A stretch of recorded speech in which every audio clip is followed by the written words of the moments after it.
Hello students, जैसे कि आप लोग देख रहे हैं, आज हम फिर से एक बहुत बेहतरीन जो है वीडियोज़ लेके आए हैं आपके लिए। साइंस के क्वेश्चन रेगुलर मैं आपको लाता रहूँगा और रेगुलर आपको बस जुड़े रहना है मुझसे। जितने भी आपके फ्रेंड्स हैं, जितने भी आपके दोस्त हैं, उन सबसे कह दीजिएगा कि जो ये चैनल है हमारा रोहितास कुमार यादव नाम से, इस पर मैं साइंस पढ़ाता हूँ, उसको सब्सक्राइब कर लें, शेयर कर दीजिएगा, लोगों को बता दीजिएगा। और बहुत बेहतरीन जो हर एग्ज़ाम में मैं कह रहा हूँ, यहाँ पर जो आपके एग्ज़ाम है, जैसे यहाँ पर अगर हम बात कर लेते हैं तो एग्ज़ाम कौन कौन से हैं आपके, तो वो सारे एग्जाम जो कि एसएससी कराता है उसमें तो आपके इंपॉर्टेंट है ही। देखिए एसएससी जितने भी एग्जाम कराता है उसमें सारे इंपॉर्टेंट आपके आएंगे ही आएंगे। साथ ही साथ एनटीपीसी का जिसका एग्जाम निकल चुका है, सीबीटी 2 की तैयारी कर रहा है, वो भी रेगुलर लगा रहा है हमारे साथ। सही है। ग्रुप डी अगर आपका अगर फॉर्म डाला हुआ है तो उसमें भी आप तैयारी कर लीजिए। सुपर टेट यदि आप देने वाले हैं तो उसमें भी आपके लिए बहुत ज़्यादा मौका है। और साथ ही साथ हम लेखपाली के लिए, यूपी पुलिस के लिए और जितने भी एसएससी के एग्जाम हैं, सीएचएसएल है, सीजीएल है, एमटीएस है, इन सभी में आपके लिए बहुत ज़्यादा फ़ायदा इसका होने वाला है। अब करना क्या है, रेगुलर मैंने अभी चौथा पार्ट बना रहा हूँ मैं, मतलब मैं हर जो है वीडियोज़ में आपको 20 क्वेश्चन कम से कम कराता हूँ। तो कम से कम आपको 20 क्वेश्चन रेगुलर कर लेने हैं और ये 1000 की सीरीज़ चलने वाली है हमारी। कम से कम 1000 क्वेश्चन मैं कराने वाला हूँ इसमें, तो 1000 क्वेश्चन करा के दूंगा आपको। सही है। और जो कि बार बार परीक्षा में पूछे जाते हैं ऐसे क्वेश्चन, तो वही मैं करा रहा हूँ। सही है। तो रेगुलर लगे रहिए, अपने दोस्तों के साथ, अपने सभी मित्रों के साथ आपको शेयर करना है और जो है इससे थोड़ा हमें भी मोटिवेशन मिलता है। सही है। तो चलिए, तो पहले क्वेश्चन पा जाते हैं जरा। तो पहला क्वेश्चन क्या कह रहा है कि बर्फ़ की जो वर्षा की जो बूंद होती है वो गोलाकार आकृति की होती है। ऐसा क्यों होता है? तो बर्फ़ की जो बूंद होती है वो आपकी गोलाकार की होती है, क्योंकि उसका जो प्रस्थ तनाव होता है उसके कारण हो जाता है। ये जो उसका प्रस्थ तनाव होता है उसके कारण ऐसा होता है कि ये बर्फ़ की बूंद है वो कैसी हो जाती है आपकी, बर्फ़ नहीं सॉरी वर्षा की बूंद जो है कैसी हो जाती है, वो प्रस्थ तनाव के कारण गोल हो जाती है। और प्रस्थ तनाव एक्चुअल में होता क्या है, तो बहुत से बच्चों को यही नहीं पता होगा प्रस्थ तनाव क्या होता है। दरअसल द्रव का वह गुण जिसके द्वारा वह अपने क्षेत्रफल को क्या करना चाहता है, कम करना चाहता है, रिड्यूस करना चाहता है, तो वह टेंडेंसी क्या कहलाती है, वह गुण क्या कहलाता है, प्रस्थ तनाव कहलाता है। किसी भी द्रव का वह गुण जिसके कारण वह अपने क्षेत्रफल को कम करना चाहता है, वह गुण क्या कहलाता है, वह गुण आपका प्रस्थ तनाव कहलाता है। ध्यान रखिएगा। सही है। चलिए आगे हम देखते हैं अगला क्वेश्चन। तो अगला क्वेश्चन हमारा क्या कह रहा है, तो अगला क्वेश्चन हमारा कह रहा है कि तेल जल के तल पर फैल जाता है क्योंकि, कह रहा है तेल जल की अपेक्षा अधिक घना होता है, तेल जल की अपेक्षा कम घना होता है, तेल का तल तनाव पानी से अधिक है, तेल का तल तनाव जो है पानी से कम है। तो ध्यान रखना, अगर वो फैल जाता है इसके कारण ये रहा होगा, जो तनाव होगा वो कहीं ना कहीं पानी से कम रहा होगा। इसी वजह से प्रस्थ तनाव जिसका कम होगा उसमें फैलने की संभावना ज़्यादा रहेगी, क्योंकि प्रस्थ तनाव मैंने बताया था वो अपने क्षेत्रफल को कम करने का प्रयास करता है, तो प्रस्थ तनाव होता है। तो तेल का तल जो होता है वह तनाव पानी से कम होगा, इसी वजह से वो फैल जाता है, जबकि पानी के अंदर टेंडेंसी ज़्यादा होगी। सही है। चलिए अगला क्वेश्चन क्या कह रहा है, साबुन के बुलबुले के अंदर का दाब। तो साबुन का बुलबुला है उसमें भी क्या हो जाता है, जब हम किसी भी जो पानी है उसमें अगर हम सर्फ वगैरह मिलाएं या साबुन मिलाएं तो ध्यान रखना उसका प्रस्थ तनाव हमेशा कम हो जाएगा। पानी के अंदर यदि सर्फ या साबुन मिलाने पर उसका प्रस्थ तनाव कम हो जाएगा। इसका मतलब यह है कि अगर हम देखें तो साबुन के बुलबुले के अंदर का दाब अगर देखें तो वो वायुमंडलीय दाब से क्या होता है, अधिक होता है। सही है। तो वायुमंडलीय दाब से अधिक होता है, ध्यान रखिएगा। चलिए आगे क्वेश्चन पर बढ़ते हैं हम जरा। तो अगला क्वेश्चन क्या कह रहा है हमारा कि किसी एक के लिए केशुकत्व एकमात्र कारण नहीं है, कौन सा होता है। तो केशुकत्व का मतलब होता है कि कोई भी ऐसी जो केश नली, मतलब बहुत बारीक नली को हम क्या कहते हैं, केश नली कहते हैं, जिस पर द्रव क्या होता है, धीरे धीरे ऊपर बढ़ता रहता है। सही है। तो यहाँ पर अगर हम देखें तो स्याही का सोखना, तो स्याही का सोखना भी क्या है, केशुकत्व का ही गुण है भाई। जब ऊपर चढ़ रहा है मतलब वो सूख जा रहा है उस चीज़ को, तो इसका मतलब उस पर चढ़ता चला जा रहा है। भूमिगत जल का ऊपर चढ़ना, ये भी आपका क्या हो जाता है, भूमि में भी तो धीरे धीरे पानी ऊपर आ जाता है, तो ये भी हमारे पास क्या हो गया, केशुकत्व के कारण होता है। सूती कपड़ों पर जल की बूंद का फैलना, तो ये भी कहीं ना कहीं केशुकत्व का उदाहरण हो जाता है। पौधों की जड़ों से जल इसके पर्ण समूह की ओर बढ़ना, तो ये कहीं ना कहीं थोड़ा सा इसके और भी कारण होते हैं। लेकिन अगर यहाँ पे मैं देखूँ एकमात्र कारण अगर देखें केशुकत्व नहीं है, मतलब इन सब का कारण तो सिर्फ केशुकत्व है, इसका कारण थोड़ा कुछ और भी हो सकते हैं, हम और भी चीज़ें बोल सकते हैं। तो इसका मतलब यहाँ पर हमारा जो आंसर होगा, पौधे की जड़ों से जल का इसके पर्ण समूह की ओर बढ़ना, ये हमारे पास राइट आंसर हो जाएगा। तो राइट आंसर कौन सा हो गया हमारे पास, चौथा हो गया। तो ध्यान रखिए इस बात को। चलिए अगले क्वेश्चन पढ़ते हैं। क्या कह रहा है, बत्ती वाले स्टोव जो होते हैं उनमें केरोसिन की बत्ती पर ऊपर चढ़ने का कारण क्या है। तो ऊपर जब चढ़ेगा तो उसका कारण क्या हो जाता है आपका, तो उसका कारण आपका प्रस्थ-तनाव होता है। क्या होता है, प्रस्थ-तनाव। तो ध्यान रखिएगा, जो भी आपके पास बत्ती है उसमें स्टोव में ऊपर चढ़ रहा है वो केशवकत्तु का गोल तो है, लेकिन कारण उसका क्या होता है, तो उसका कारण आप क्या बताएंगे, प्रस्थ-तनाव। चलिए अगले प्रश्न में बढ़े। चलो अगला प्रश्न देख लेते हैं जरा।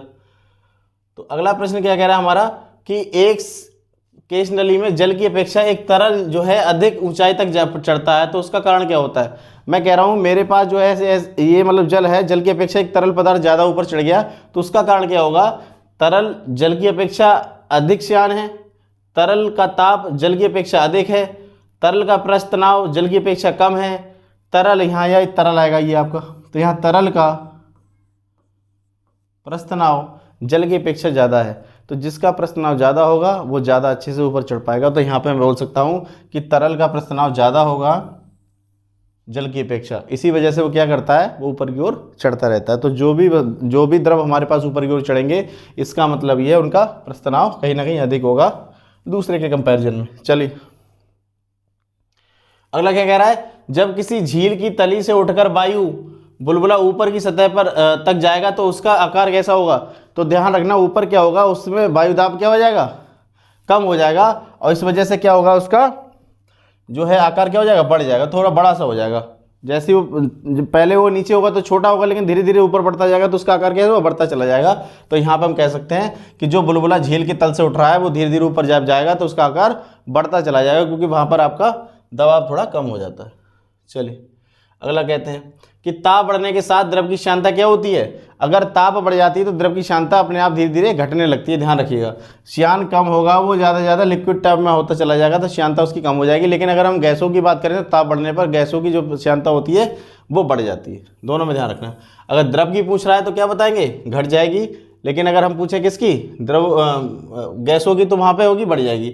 हवाई जहाज़ से यात्रा करते समय पेन से स्याही निकलने लगती है, उसके पीछे कारण क्या होता है, क्योंकि वहाँ पर वायुदाब की कमी हो जाती है। जितने ऊपर जाएंगे, जितना ऊपर जाएंगे उतना ही वायुदाब कम होता जाएगा, और इस वजह से क्या होता है कि जो हमारे पास पेन वगैरह होते हैं वो हवाई जहाज़ में ले जाने को मना किया जाता है, क्योंकि वहाँ पर उनका क्या होता है, स्याही निकल सकती है। चलिए अगला देखते हैं जरा क्वेश्चन, अगला क्या कह रहा है हमारा। अगला कह रहा है वो कि जो हाइड्रोलिक हमारे पास ब्रेक होते हैं उनका कार्य, वो कार्य जो करती हैं वो किस सिद्धांत पर कार्य करती हैं। ऑटोमोबाइल्स की जो हाइड्रोलिक जो है हमारे पास ब्रेक होती है वो किस पर काम करती हैं, आर्किमिडीज सिद्धांत पर, न्यूटन के गति का नियम, या बर्नौली का सिद्धांत, या पास्कल का नियम। तो ध्यान रखिएगा, द्रवों का जो नियम होता है वो आपका पास्कल का नियम होता है। तो कहीं ना कहीं वो किस पे काम करती हैं, तो पास्कल के नियम पे काम करती हैं। क्या, हाइड्रोलिक ब्रेक। ये हमेशा ऑटोमोबाइल्स वगैरह में आपको मिल जाएंगी, तो यहाँ रखेंगे, ये हमारा पास्कल नियम है। ठीक है, अगला देखो, अगला क्या कह रहा है। तो अगला कह रहा है, बैरोमीटर पठन में अचानक गिरावट हो जाने से निम्न में से कौन सी एक ऐसी मौसम दशा इंगित होती है। तो ध्यान रखना, जब भी आपके पास एकदम से पाठ्यांक जो होगा, बैरोमीटर का पाठ्यांक जो होगा, पाठ्यांक अगर वो एकदम से बढ़ रहा है तो इसका मतलब गिर रहा है नीचे के लिए, तो इसका मतलब क्या है, आंधी आने वाली है, आंधी आने वाली है। और धीरे धीरे कर रहा है, धीरे धीरे गिर रहा है, तो इसका मतलब वर्षा होने वाली है। और ऊपर की ओर उठ रहा है तो इसका मतलब क्या हो जाएगा, ऊपर की ओर उठने का मतलब है मौसम साफ। ध्यान रखना, तीनों बातें ये ध्यान रखनी है आपको, चाहे नीचे से ऊपर की ओर, चाहे वो तेजी से जाए चाहे हल्के हल्के जाए, लेकिन मौसम साफ होगा, इसका मतलब ये है। चलिए आगे देखते हैं जरा। तो हमारे यहाँ पर जो ऑप्शन हो गया वो क्या हो जाएगा, तूफानी मौसम आने वाला है। भाई साहब बहुत तगड़ी क्या होने वाली है, बरसात होने वाली है। अगला क्या कह रहा है कि शीतकाल में जब झील की ऊपरी सतह का पानी बर्फ में बदल जाता है फिर भी जलीय जंतु जीवित रहते हैं, ऐसा क्यों। हमने देखा जब बहुत ठंड होती है, बहुत ज़्यादा ठंड होती है, तो एकदम से वो बर्फ, जो झील वगैरह होती है उनका क्या होता है, तालाब है, झील है, इनका पानी एकदम से जम जाता है। आप अगर कश्मीर वगैरह जाएँ तो वहाँ पर देखना कि सब जम जाता है। अगर ऐसा जम जाता है तो उसके नीचे जो जंतु वगैरह रह रहे हैं उनका तो भाई मर जाना ही चाहिए, तो वो भी जीवित रहते हैं। उसके पीछे कारण क्या होता है कि वे बर्फ़ में सांस ले सकते हैं, ऐसा कुछ नहीं है, बर्फ़ में सांस कोई नहीं ले सकता। दूसरी बात, उनके अंदर काफ़ी मात्रा में ऑक्सीजन संचित होती है, ऐसा थोड़ी नहीं है भाई जितना शरीर है उतनी तो ऑक्सीजन होगी, वो तो ऑक्सीजन की क्रिया ऐसी होती है कि उसमें ऑक्सीजन लेनी पड़ती है और फिर जो है कार्बन डाइऑक्साइड छोड़नी पड़ती है, तो ऐसा तो नहीं स्टोर हो जाएगी वहीं पे। उनके शरीर की बनावट इस प्रकार की होती है कि ऑक्सीजन के बिना भी रह सकते हैं, ये भी बहुत गलत है, और कोई भी जीव ऑक्सीजन के बिना नहीं रह सकता।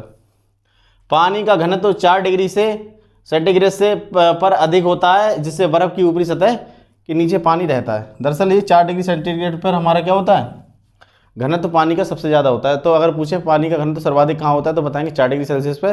तो 4 डिग्री सेल्सियस पे ऊपर की परत तो जम जाएगी, लेकिन नीचे का पानी क्या रहता है, नीचे का पानी आपका पानी बना रहता है, वो जमता नहीं है, इसी वजह से वो लोग सांस ले लेते हैं।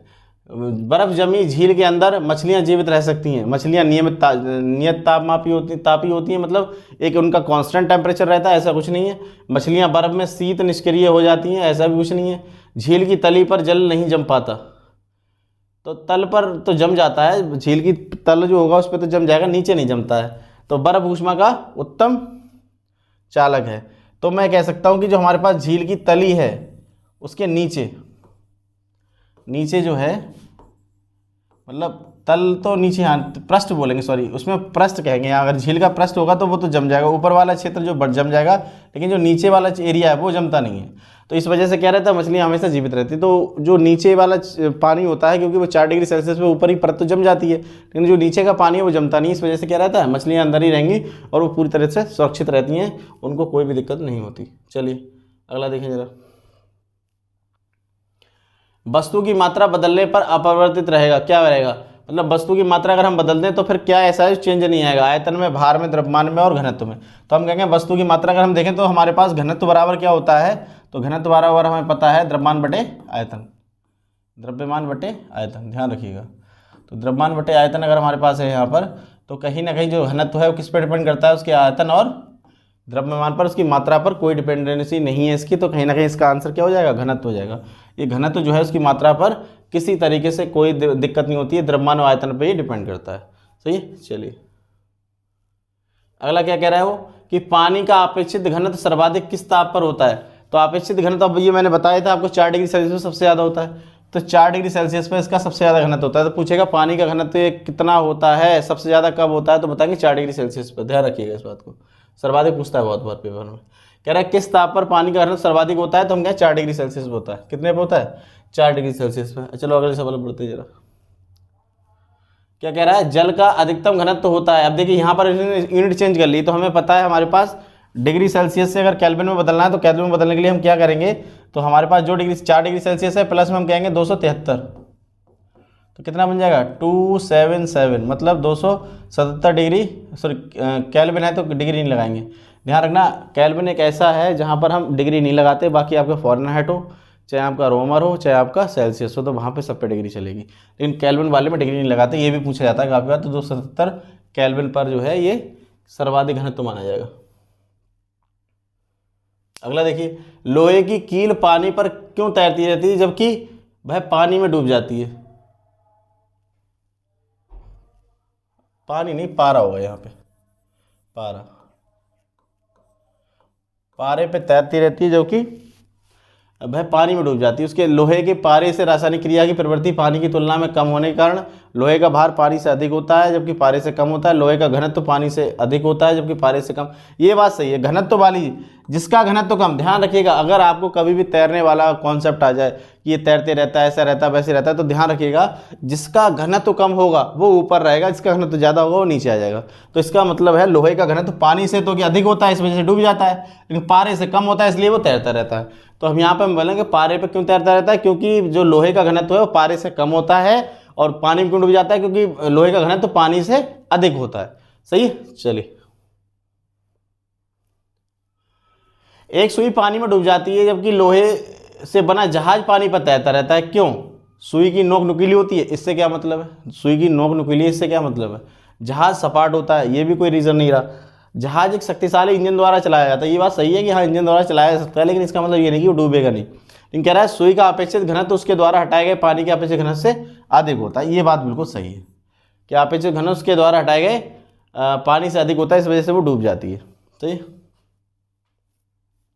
चलिए अगले क्वेश्चन में बढ़ते हैं जरा। तो अगला क्वेश्चन क्या कह रहा है हमारा, जब कुएं से बाहर की बाल्टी को ऊपर खींचते हैं तो हमें महसूस होता है क्या।